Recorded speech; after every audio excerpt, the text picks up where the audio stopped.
الزمالك يفوز على اسوان 1-0 يا عم، بهدف مين؟ ابراهيم نضال. خدنا بطارنا من اسوان. ما اسوان دي يا جماعه حطت علينا في الدور الاول وكسبتنا 2-1. النهارده خدنا بطارنا. النهارده يا جماعه يوم زملكاوي خالص.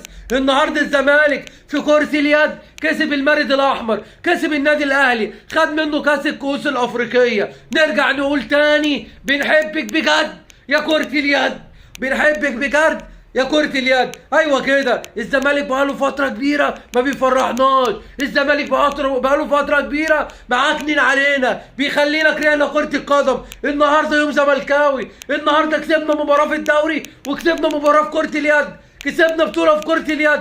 هو ده نادي الزمالك، احنا عايزينك كده دايما يا الزمالك، عايزينك تفرحنا. ما بقاش الاهلي مفرح مصر كلها في افريقيا وانت معاكن علينا في الدوري. ما ينفعش يا زمالك، انت فريق كبير، انت بعد الاهلي في مصر يا زمالك، وجمهورك كبير زي جمهور النادي الاهلي، فدايما كده عايزين في انتصارات. وعايز اقول حاجه، احنا رغم الفوز النهارده على اسوان احنا ما حسيناش باداء الزمالك. النهارده تحس يا جماعه اللي احنا كسبانين بالعافيه.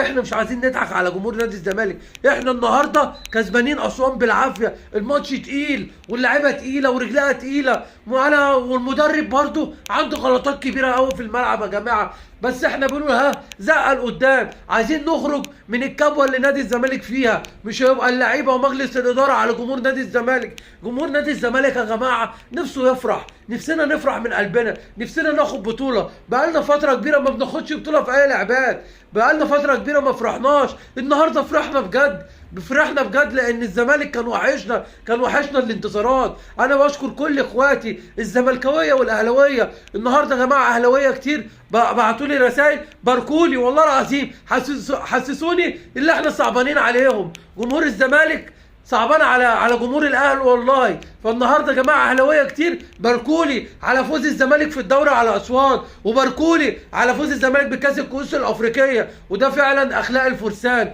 جمهور الاهلي يا جماعه جمهور محترم وجمهور ذواق وجمهور بيحب الكوره، واحنا برضو بنبادرهم نفس الشعور. اهلاوي وزملكاوي واحد، وكلنا بنساند النادي الاهلي يا جماعه بكره في دوري ابطال افريقيا قدام الترجي. واحنا عارفين الاهلي بنسبه كبيره يا جماعه مخلص المباراه في رادس، وان شاء الله كلنا مع النادي الاهلي. وهنبارك للنادي الاهلي لما يلعب سان داونز ويفوز على سان داونز في النهائي. نرجع لنادي الزمالك، ارجع لبطل كاس الكؤوس الافريقيه نادي الزمالك اللي شرف النهارده جمهور نادي الزمالك. جمهور الزمالك فرح النهارده، احنا فرحنا من قلبنا، احنا فرحنا لكره اليد النهارده اكتر من القدم، لان اداء القدم النهارده تحس برضو ان اللعيبه مش عارفه تقف على رجليها. المدرب برضو يا جماعه بيعمل حاجات غلط في الملعب، بس احنا مش هنتكلم عليها عشان خاطر احنا كسبنا. هنقول الف مبروك لنادي الزمالك، وعايزين كده يا رجاله من مباراه نتحسن باذن الله، ونحس ان احنا في تقدم. نحاول نلحق حتى